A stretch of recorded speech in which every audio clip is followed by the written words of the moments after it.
Hey there folks, In the last video, we completed the wall-mounted computer build, which set the stage for us to install the operating system, apps, emulators, and more. Before jumping into that, I thought I'd show you how I mount the machine, give some insight into the types of HDMI and USB cables I use, and talk briefly about power delivery. Once we square away these topics, we'll be able to move on to the next video series, so let's get right into this one. I've always described this build as being wall-mounted, but it would have been more accurate to simply refer to it as being vertically mounted. Rather than attach it to a wall, I've constructed a free-hanging rack that will hold this and two other computer builds from the ceiling. I've wanted to upgrade a few aspects of my rack system for a while, and I thought it would be a good time to show the setup in a simplified state with just the one machine we built attached to it.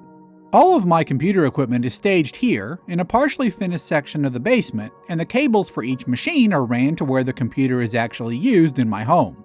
The PC we just built is earmarked to be the living room gaming machine.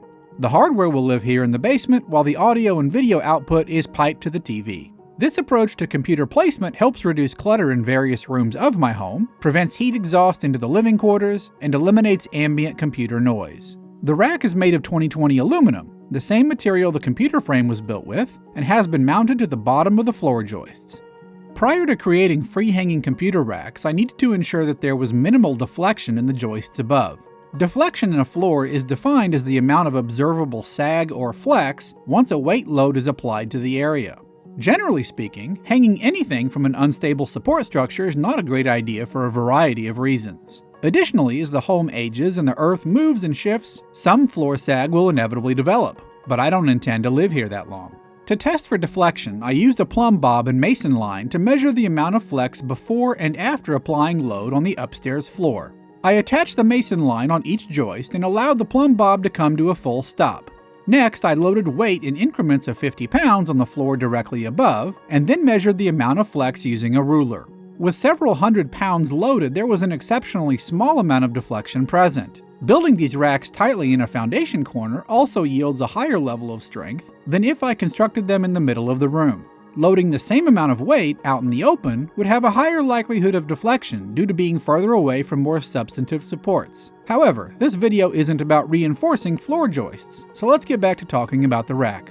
On the bottom of the joists, I secured 2x6s with 3-inch long, 5/16 of an inch structural power lags, and where there was going to be a strut channel support, I also used 18-gauge galvanized hurricane ties with Simpson No. 10 SD connector screws. The power lags are probably adequate on their own since there's going to be less than 200 pounds total on the rack, but I like to have both through and into anchoring. Together, this will avoid a pull-out failure of the screws. Next, I dropped 4 6-inch long, 1/2 inch wide hex bolts through the 2x6s. These secure the strut channel support hangers to the ceiling using nylon lock nuts.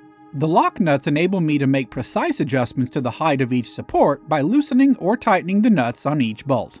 With the hangers in place, I measured and cut 2 lengths of 1 5/8 inches, 12-gauge strut channel, and pinched them in the hangers using 5/16 of an inch hex bolts. While no baby in a baby carriage, next came the rack construction using aluminum extrusion. There's a 4-wheel roller trolley in each top corner, which allows the structure to slide smoothly into the strut channel once complete. This particular design makes it easy to pull the rack away from the wall if I need to work on something, and when I'm done, I'll slide it back against the wall and out of the way. Once pulled forward, there's roughly 32 inches between the back of the rack and the wall. I'm not quite done with the second rack, but once it has been finished, each rack will hold 3 computer frames for a total of 6 physical computers in this area. It's not in my plan to experience coolant leaks, but with water cooling, you just never know. To create some protection against leaks that could impact the machines below where the leak occurred, I used 4mm PVC wallboard and silicone caulk to build 2 small hoods to go between each machine that, in the event of a leak, will divert liquid away from the underlying hardware. These computers are physically located a good distance from their use location, and thus traditional USB and HDMI cables just won't cut it. The gaming PC we built has 4 total connections, 3 of which need to be at least 75 feet long. There's 1 HDMI out to a Yamaha receiver, 1 USB over Cat6 Ethernet, one Cat5e Ethernet connection for the custom front panel harness we made earlier in this series, and one 10 gigabit Cat6 Ethernet connection for network access. For the primary video out to the receiver, I'll be using an optical HDMI cable that is 75 feet in length and supports 4K at 60 Hz with HDR. The various game controller dongles for this machine all use USB, and to connect them, I like to use a USB 2 over Ethernet setup. This USB transmitter connects to the computer via a USB plug, followed by a Cat6 Ethernet cable to the desired use location, then there is a powered USB receiver, and finally a standard USB hub into which all the goodies plug. This is the connection point for the Xbox, Nintendo, and PlayStation controllers. Previously in this series, we made the 100-foot Cat5e front panel cable, and I just ran that to the TV and plugged the front panel into it. And those are the cables and connections. Let's move on and talk about power. I allocate 60 amps for my computer equipment, though significantly less is continuously utilized. This amount of total current adequately services the continuous and non-continuous load requirements for my setup, while ensuring that continuous loads are spread across the circuits to maintain safe operating conditions below 80% of circuit capacity. In my scenario, I need to segment and power 3 high wattage computers, 3 low to medium wattage computers, and a gob ton of hard drives which utilize a staggered spin-up approach to minimize burst energy requirements as much as possible. My go-to strategy for the wall boxes and faceplates is to use 3 gang boxes, along with custom wall plates that expose duplex outlets on the side outlet positions. 2 benefits are realized from this approach. First, this creates a little more working space to do the wiring in the box, and secondly, it allows me to horizontally stack pairs of SONOFF S31 smart plugs next to each other comfortably.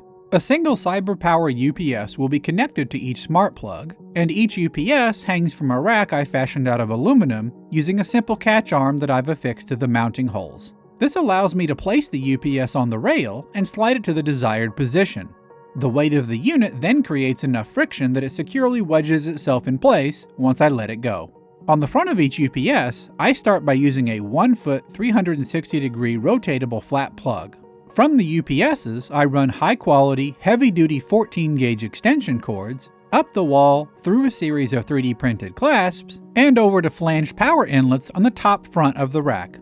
As much as I can, I prefer to cut the extension cords to the exact length desired.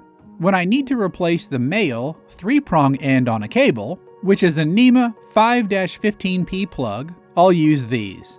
When I need to plug a cable into a computer power supply, I'll use these IEC 320 C13 female plugs. And finally, I really like these Thunderway heavy-duty female 3-prong ends for the connections into the flanged inlets.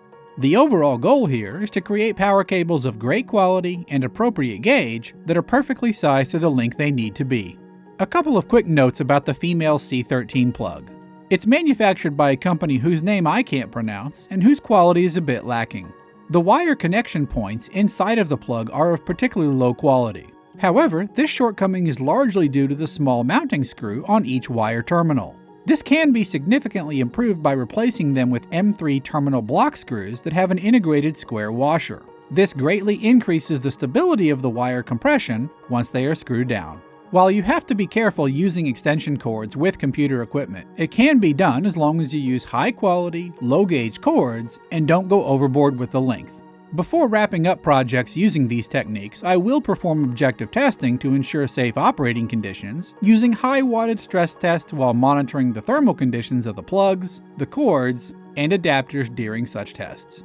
The HDMI, USB, and Ethernet cables for these machines are routed into the rack using 3D printed panels and clasps sized to the type of cable they're meant to hold, along with simple female-to-female couplers. Here, I'm currently using eye hooks to run the power cords up to the front of the rack, but these are temporary. Once I'm further along with my machine consolidation, I'll be replacing the eye hooks with drag chains. But I can't do that until I've reran all of my Ethernet wiring to this area and know exactly what space I have remaining. Each wire that is connected to the front of the rack has a unique 3D printed strain relief bracket. This ensures that when the rack is pulled forward or pushed backward, the cords will bend at the point of the strain relief and not on the end of each plug, which could damage the ends over time. So that's how I mount these machines. In an upcoming video, I'll explain how I use the Home Assistant automation platform along with the SONOFF smart plugs to monitor the energy usage of my computers. But this video brings to a full close the wall-mounted computer build. I hope you've enjoyed this demonstration. Thanks for watching, and out.